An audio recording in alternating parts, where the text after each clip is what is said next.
I was 14 minutes early to my granddaughter's college graduation party, standing by the side gate with a wooden jewelry box I'd spent 3 months building in my garage. I heard my daughter-in-law's voice drift over the fence. Honestly, it's better if Grandpa Earl just sends a card next time. He makes everything so awkward. My son laughed. Yeah, Emily barely mentions him anymore anyway. I stood there on the gravel path, the box heavy in my hands, and I didn't move for a long time. They had no idea I was already standing 20 feet away, and they had no idea that the phone call I'd gotten 40 minutes earlier had already changed everything about what I was willing to accept. Before we go any further, I want to say thank you for being here with me. It means more than you'd think. If you're watching this, tell me where you're tuning in from tonight, your town, your state, wherever you are. I want to know you're out there. A quick note before I begin. This story contains fictional elements crafted for reflection and storytelling. Any resemblance to real names or places is coincidental, but I believe what it has to say is true regardless. My name is Earl Whitcomb. I'm 68 years old, and I spent 41 years as a machinist at a tool and die shop outside Dayton, Ohio, before my knees gave out and I retired to a life of woodworking, coffee that's too strong, and a garage that smells permanently of sawdust and linseed oil.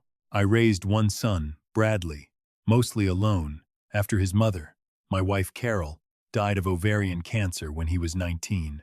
I worked doubles. I coached his baseball team even after he stopped playing, because the other kids on that team didn't have anybody either. I paid for community college when the scholarship fell through. And on the Saturday afternoon of my granddaughter Emily's graduation party, I was driving my truck across town with a jewelry box on the passenger seat, wrapped in an old flannel shirt so it wouldn't scratch, because I don't trust bubble wrap and I never have. The radio was playing a ball game I wasn't really listening to. Outside, the sky over Route 4 had that heavy, bruised look that meant rain by evening. I'd built the box out of walnut and maple, book-matched the grain myself, cut a false bottom into it the way my own father taught me, because Emily loved mysteries as a kid, loved puzzle boxes, used to sit on my garage floor for hours trying to figure out how the drawers in my workbench opened. I figured she'd understand a false bottom before anybody else at that party would. Inside it, I'd placed a small velvet pouch with Carol's engagement ring, the one I'd been saving for this exact moment for 6 years, ever since Carol told me, near the end, that Emily should have it when she graduated and started her real life. I was 14 minutes early. I had time to spare. That's when I saw the woman. She was standing on the shoulder of Route 4, next to a minivan, with its hazards blinking, hood up, steam pouring out into the cold air, and 2 kids in the back seat, maybe 6 and 8 years old, pressed against the window glass with the particular kind of stillness that scared children get. Cars were going around her, nobody stopping, the way people don't stop anymore. I pulled over. I'm not a doctor, and I'm not a hero. I'm just a man who spent 4 decades fixing machines that weren't supposed to be fixable, and radiators are not mysterious to men like me. Ma'am, you need a tow, not a jump, I told her, once I'd popped the hood myself and seen the cracked hose. She was crying, trying not to let the kids see it, dialing a number that wasn't picking up. Her husband was 2 hours away at a job site with no signal. Her own phone was down to 11%. I gave her my charger.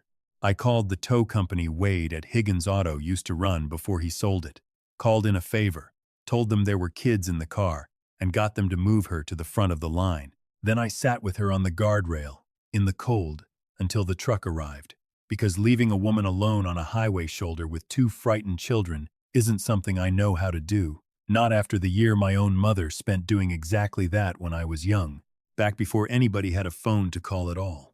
By the time the tow truck pulled away with her thanking me through the window, red-eyed and grateful, waving until I couldn't see the van anymore, I looked at the dashboard clock and understood I would not be 14 minutes early to my granddaughter's graduation party.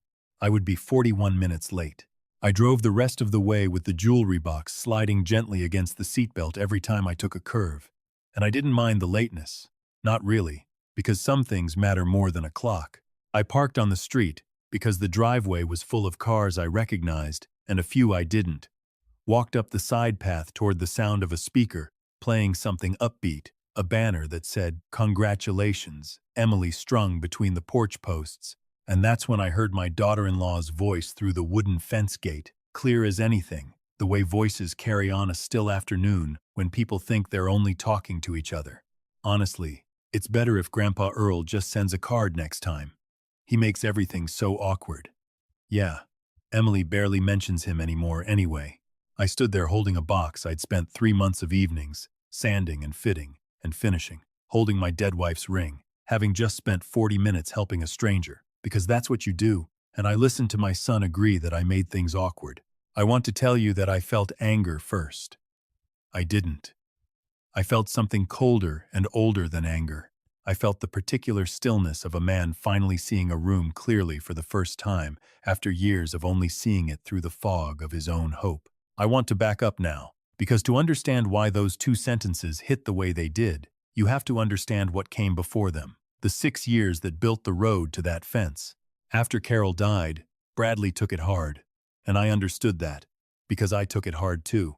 We grieved in different directions. He pulled toward his new wife's family, toward Denise's parents, who had money and a lake house, and none of the complications that come with a father who reminds you every day of the mother you lost. I didn't blame him for that. Grief makes people reach for whatever hurts less. But somewhere in there, I became optional. Birthdays where I found out after the fact. Christmases where I was told, gently, that it might be easier this year to do just the immediate family, as though I had become something other than immediate. I told myself it was temporary. I told myself grief has seasons, and that eventually Bradley would come back around, the way a tide does. Instead, I became useful in a different way. When Bradley and Denise needed a down payment for their first house, I gave them $30,000 from Carol's life insurance without blinking, because that's what the money was for, to help our family, and I never once considered it a loan, not out loud, though some quiet, stubborn part of me had hoped it would buy back a little closeness. It didn't. When their roof needed replacing 4 years ago, I drove out with 2 of my old shop buddies and we did it ourselves over a long weekend. No charge, because that's $4,000 they didn't have to pay a contractor. When Emily needed a car for her senior year of high school, I found a clean, low-mileage Civic through a man I used to work with and paid for it outright. No strings, because I remembered what it felt like to be 16 in Dayton with no way to get anywhere.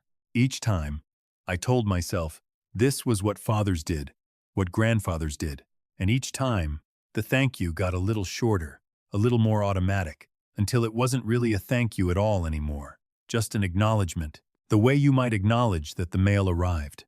I became infrastructure, something the house was built on, something nobody thinks to be grateful for because it's just always been there, holding the weight, asking for nothing, expecting nothing, and slowly, without meaning to, teaching everyone around me that my presence had no cost and therefore, in some quiet arithmetic, nobody spoke aloud, very little value. Carol used to say I gave like a man trying to earn back something that was never taken from me in the first place. She said it kindly, near the end, holding my hand in that hospital room that smelled like antiseptic and wilting flowers. "Earl," she said, "you don't have to buy your way into being loved.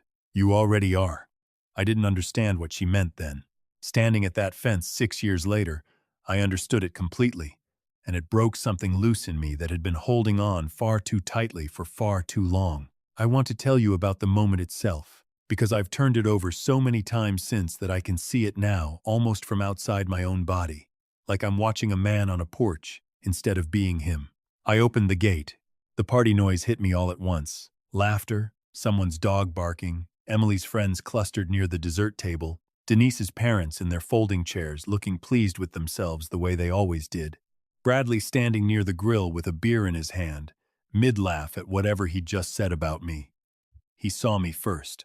His face did the thing faces do when they realize they've been overheard, a kind of sudden pale stillness, like a man watching a glass slide off a counter in slow motion, already knowing he can't catch it. "Dad," he said, "hey, we didn't hear you pull up." "I imagine not," I said. I set the jewelry box down on the picnic table, still wrapped in the flannel shirt, and I didn't raise my voice, because I have never once in my life found that raising my voice fixed anything that quiet words couldn't fix better. I was late because I stopped to help a woman, and her 2 kids who broke down on Route 4. Her husband couldn't get there. Nobody else stopped. I sat with them until the tow truck came so those children wouldn't be alone on a highway shoulder with their mother crying and nobody to help her. Nobody said anything. Denise had gone very still by the drink table. Bradley's beer can was halfway to his mouth and stopped there. "That's why I'm 40 minutes late to my granddaughter's party," I said. "Not because I don't care about being here, because somebody needed help more urgently than a schedule needed keeping. I would think a family that struggles to remember I exist might at least trust that when I'm late, there's usually a reason worth the lateness." Denise's face had gone the color of the tablecloth. Bradley set the can down on the grill's side shelf without drinking from it. Neither of them had realized, in that stretched, terrible silence, exactly how much of their conversation by the fence had carried, or exactly how long I'd been standing on the other side of it. Emily came around the corner then, 22 years old in a sundress, with her cap still sitting slightly crooked on her head, and she looked between the three of us with the sharp instinct young people have for reading a room gone wrong. "Grandpa," she said, and hugged me before anyone else could say a word. And I felt some of the coldness in my chest ease just slightly, because at least that hadn't rotted. At least that was still real. I gave her the box in front of everyone. I told her about the false bottom, watched her find the little brass catch exactly the way I knew she would, because she was always the sharpest one in any room she walked into. I watched her open the velvet pouch and go completely silent when she recognized her grandmother's ring. Watched her hands start to shake. Watched her look up at me with Carol's own eyes, because that girl inherited more from her grandmother than anyone in that family ever gave her credit for. "Grandpa, this was Grandma's," she whispered.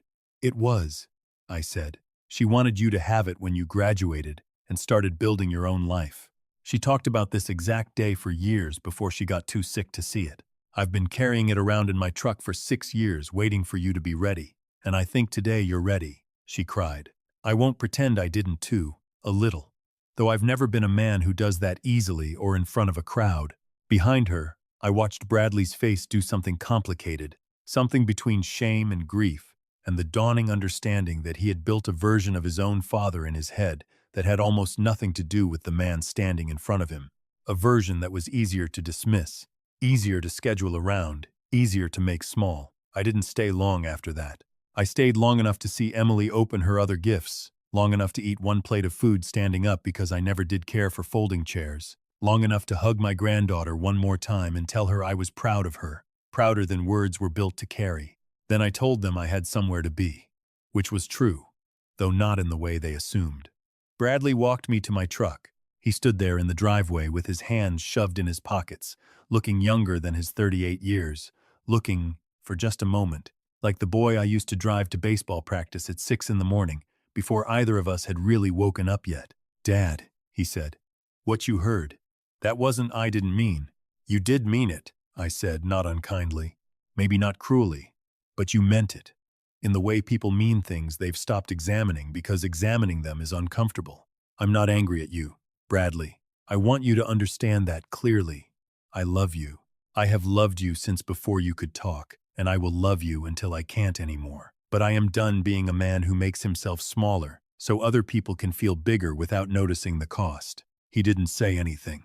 I don't think he had anything ready to say, because I don't think anyone had spoken to him that plainly in a long time, least of all his own father. "I'm not sending a card next time," I told him. "I'm also not going to keep showing up somewhere I'm tolerated instead of wanted, hoping the tolerance eventually warms into something else. I've spent 6 years doing that math and it doesn't balance. So here's what's going to change. I love you and Emily, and that doesn't change. But I'm not paying for roofs anymore, or cars, or down payments, unless somebody actually asks me, out loud, like a member of a family that wants me in it, not like a bank they've stopped bothering to thank. And I'm not driving 40 minutes late to something and apologizing for it. I helped somebody who needed it more than a party did. If that makes me awkward, I can live with awkward. I've lived with worse. I got in the truck. I didn't slam the door, because slamming doors is a young man's trick and I've never needed it. I drove home in the rain that had finally arrived, past the shop where I used to work, past the Little League field where I coached boys who weren't mine because their own fathers hadn't shown up either. And I thought about Carol, and what she'd said in that hospital room, and how long it had taken me to actually believe her. 3 weeks later, Denise called me. Not Bradley. Denise. I almost didn't answer, and I'm glad I did, because her voice was different than I'd heard it in years. Smaller, more honest. "Earl," she said, "I owe you an apology, and I know that doesn't undo anything, but I need to say it anyway. What you heard at the party. I've been turning it over since, and I don't have a good excuse. I think somewhere along the way I decided being close to my own parents meant there wasn't room to be close to you too. And that was never fair, and it was never true. And Emily has been asking me all month why you haven't been over, and I didn't have an answer that didn't make me sound like exactly what I was. I told her I appreciated her calling. I told her I wasn't interested in punishing anybody, that I'd spent my whole life building things, not tearing them down, and I wasn't about to start now. But I told her, gently, the same thing I'd told Bradley in that driveway. That respect isn't something you can back into after the fact once somebody's finally stopped waiting for it. That the door was open, but it wasn't going to be the same door it used to be, the one that only opened for money or convenience. It was going to be a door that opened for me, Earl, the actual man, not the role I'd been playing. She said she understood. I believe, for whatever it's worth, that she did. Emily calls me every Sunday now, just to talk. Not because anybody needs anything fixed or funded. Bradley and I had lunch 2 weeks ago, just the two of us, at the diner near the shop where I used to work, and it was awkward in the way that honest things sometimes are before they get easier, and he told me about the pressure he'd felt from Denise's parents for years, to keep things separate, tidy, uncomplicated, and how he'd let that pressure make decisions he was ashamed of now. I don't know if that friendship rebuilds itself in a straight line. Most worthwhile things don't. But it's building, slowly, the way I've always built things, measuring twice, never rushing a joint that needs time to properly set. I still have my garage. I still have the smell of sawdust and the ball game on the radio most Saturday afternoons. I'm working on a rocking chair now, cherry wood, for nobody in particular yet, just because my hands need something to do, and I've found that building things with intention is the closest thing to prayer I've ever managed. Some evenings I sit out on my own porch with a cup of coffee too strong for most people's taste, and I think about that woman on Route 4, whose name I never even got, and I hope her van got fixed, and I hope her husband made it home safe that night, and I hope, wherever she is, she tells her own children someday that a stranger stopped for her when nobody else would. If there's anything I've learned in 68 years of measuring and cutting and fixing things that other people gave up on, it's this. Being needed and being valued are not the same thing, and a man can spend decades confusing one for the other before something small and honest cracks that confusion wide open. Generosity without respect isn't love. It's just labor nobody thanks you for, and the people who benefit from that arrangement will let it continue indefinitely, not because they're cruel, but because nobody ever showed them where the line was supposed to be. I found my line on a gravel path outside my granddaughter's party, holding a box full of walnut and memory, listening to two people I loved decide out loud that I made things awkward. I'm grateful for that moment now, strange as that sounds, because it gave me back something I'd quietly been giving away for 6 years without ever noticing the account was almost empty. My name is Earl Whitcomb, and this isn't a story about revenge. It's a story about a man who finally remembered his own worth, and it didn't taste bitter at all. It tasted like walnut sawdust and strong coffee, and a Sunday phone call from a granddaughter who calls just because she wants to talk to her grandfather, not because she needs anything else from him at all. If this story found something true in you, a memory, a relationship, a person you've been far too patient with, tell me about it in the comments below. I read every single one. If it moved you, share it with somebody who needs to hear it today. And if these kinds of stories mean something to you, stay close, because there are more coming, and some of them might hit closer to home than you expect. Thank you for staying with me until the end. It means more than you probably know.